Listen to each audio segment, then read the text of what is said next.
Hey James, so I went ahead and got your videos for this week, so let's go ahead and review them real quick. I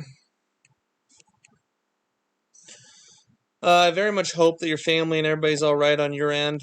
These fires are pretty rough right now. The biggest thing I'm noticing with this unrack is I do not want us to. I want you to, instead of getting under the barbell and just popping up, I want you to think about it like a reverse hinge. I want your upper body come back more. Pretend these are your hips. This is your upper body. Starts here. Boom. Reverse hinge. Hips in, upper body up and back. And I really want to try to achieve a little bit better of an elbow position. Right now, they're still really pitched out. I want to see if we can bring those bad boys down a little bit more from the start. I don't necessarily think it's a mobility issue. I think it's more so just a positioning and patterning issue. So just getting those bad boys a little bit lower from the start is going to be a good idea.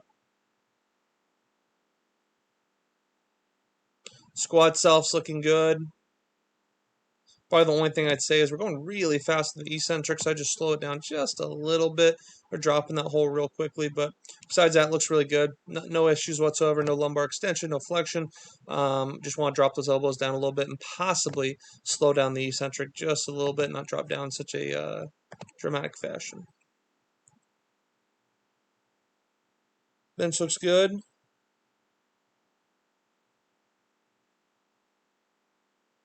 Probably the only thing I'd say is if we can get our starting position with our feet a little further back, that'd be strongly preferred. Just getting a little bit more under you, you'll definitely get a lot better stability.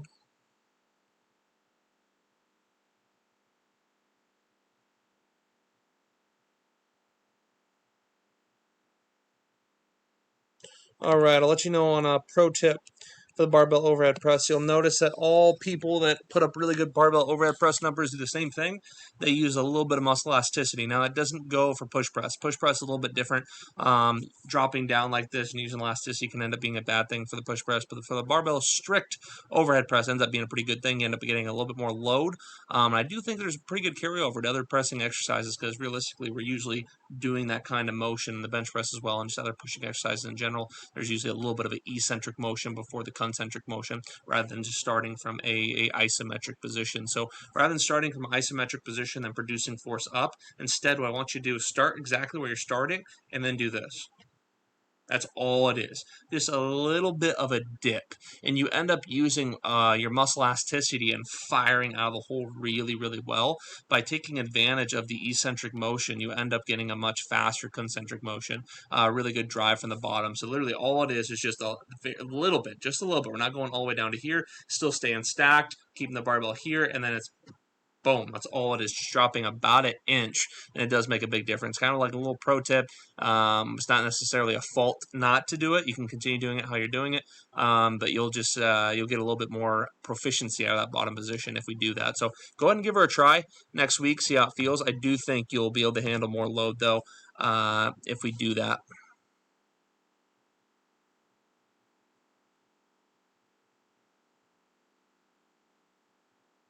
Mm.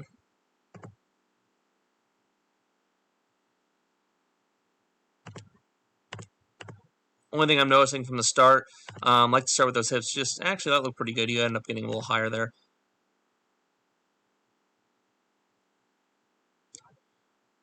Yeah, we had a little bit of forward motion, just a little bit, which made that top bar a little bit harder. This is a really good position here, and then you'll notice that forward motion took place. Watch it one more time. Popped off the ground real beautifully. Boom, good. Shoulders directly over the barbell, fairly externally rotated hip position. And then what happens when we go to explode up is forward, then back. Now, the second we go forward like that, that makes that last fifth of the concentric portion really tough when we go forward like that.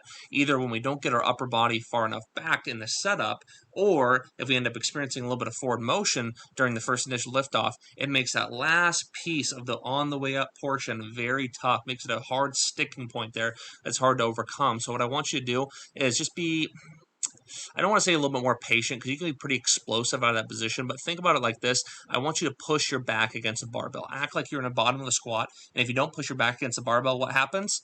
Hips rise first, chest falls forward. Happens all the time when the number one squat fault's out there. But if we push our back against the barbell, boom, just like that, right from the bottom of the squat, we no longer have that issue. So same thing with the sumo deadlift. As you produce force out of that pause position, think about back against imaginary barbell. Boom. Drive back.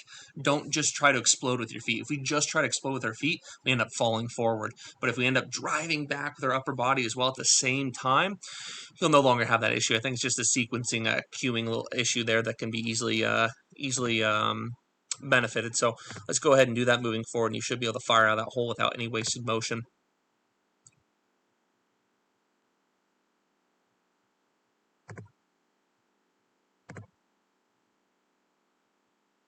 Close grip pin press looks good.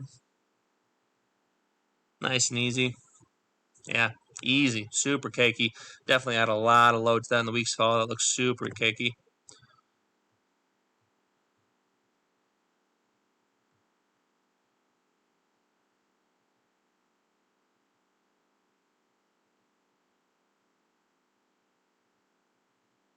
I would like to get in the habit of, because here's the thing, you can use a muscle elasticity for non-pausing reps to do a pretty good job at, boom, getting a little elasticity effect out of the bottom. But when we go from here and drop down like a free fall down from the barbell from the very top, that always causes some kind of issue. That you'll always like lose a little bit of your stacked position.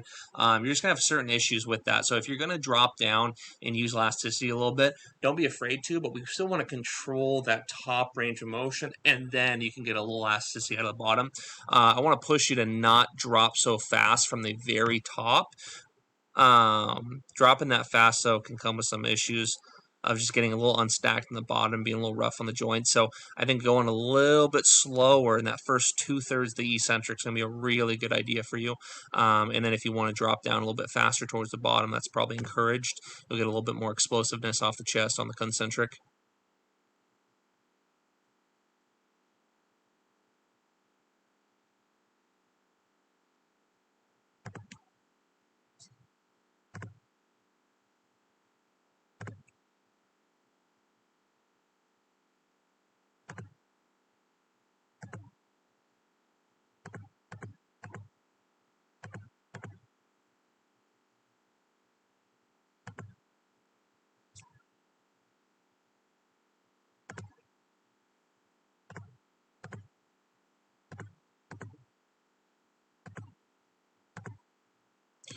So I'm not noticing too big of a difference here. For some reason, when we have our thumbs over the top, the main reason I don't love the thumbs over the top is just because typically individuals' elbows will immediately pitch out really hard when people go thumbs over the top. Also, it's a little harder to meaningfully squeeze the barbell and create lat tension. It's usually a lot easier to do so with a thumbed grip.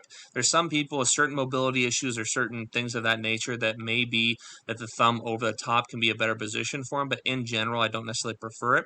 If you feel like thumbs over the top, you get in a better position, go ahead and stick with it, no big deal.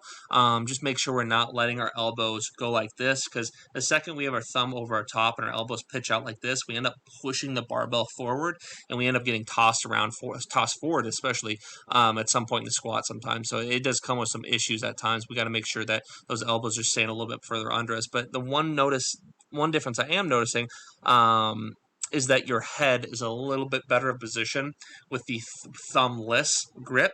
Now, I'm not sure if that's just because with the thumbless grip, you remember to tuck it back a little bit, or it's just because you're in a little better position with that. But yeah, stick to whatever one you feel like serves you better.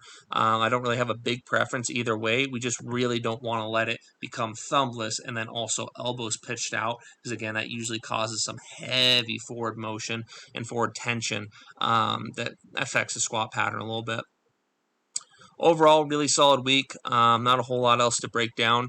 I think the biggest takeaway in terms of the sumo, especially, I'm not sure if I touched on that too much, but the pause sumo is just going to be getting rid of that little bit of forward motion.